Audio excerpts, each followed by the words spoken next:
ഒക്കെ കൂടി ഒന്ന് മിക്സ് ആക്കിയിട്ട് കൊടുക്കണം കേട്ടോ. ഇത്രേ പരിപാടിയുള്ളൂ നമ്മൾ ഗ്രേവിൻ്റെ. ഇനി നമുക്ക് ഞാൻ അപ്പോഴത്തേന് ചോറൊക്കെ ഊറ്റിയിട്ട് അപ്പുറത്ത് വെച്ചിട്ടുണ്ട് കേട്ടോ.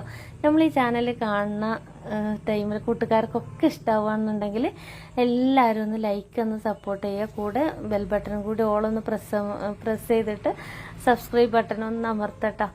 അപ്പോൾ എല്ലാവരും സബ്സ്ക്രൈബ് ചെയ്യാത്ത കൂട്ടുകാരൊക്കെ ഒന്ന് സബ്സ്ക്രൈബ് ചെയ്യുക. പിന്നെ ഫ്രണ്ട്സിനും ഫാമിലിക്കൊക്കെ ഒന്ന് ഇഷ്ടമുണ്ടെന്നുണ്ടെങ്കിൽ ഒന്ന് ഷെയറും കൂടി ചെയ്ത് കൊടുക്കുക കേട്ടോ. അപ്പോൾ ഞാനിത് മസാലയൊക്കെ ഒന്ന് ഇളക്കി സെറ്റ് ചെയ്തതിന് ശേഷം മേലെ കുറച്ച് ഗരം മസാലയും കൂടി വിതറി കൊടുക്കുന്നുണ്ട്. എന്നിട്ടാണ് ഞാനിതിലേക്ക് ചോറ് തട്ടി കൊടുക്കുന്നത് കേട്ടോ.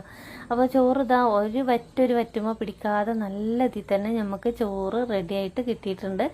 അപ്പോൾ അത് ഞാൻ ചോറൊക്കെ ഇട്ട് കൊടുത്തിട്ട് നല്ലോണം ഒന്ന് പരത്തി കൊടുക്കുന്നുണ്ട്. ഇനി ഇത് നമ്മളിങ്ങനെ ഒട്ടിപ്പിടിക്കൊന്നുമില്ല കേട്ടോ. നമുക്ക് ഈ ചോറ് എത്ര നേരം നമ്മൾ ദമ്മിൽ വെച്ചിട്ടെടുത്തിട്ടുണ്ടെന്നുണ്ടെങ്കിലും നമുക്ക് നല്ല അടിപൊളിയായിട്ട് തന്നെ കിട്ടും. പിന്നെ അതാ കുറച്ച് ഞാൻ നെയ്യ്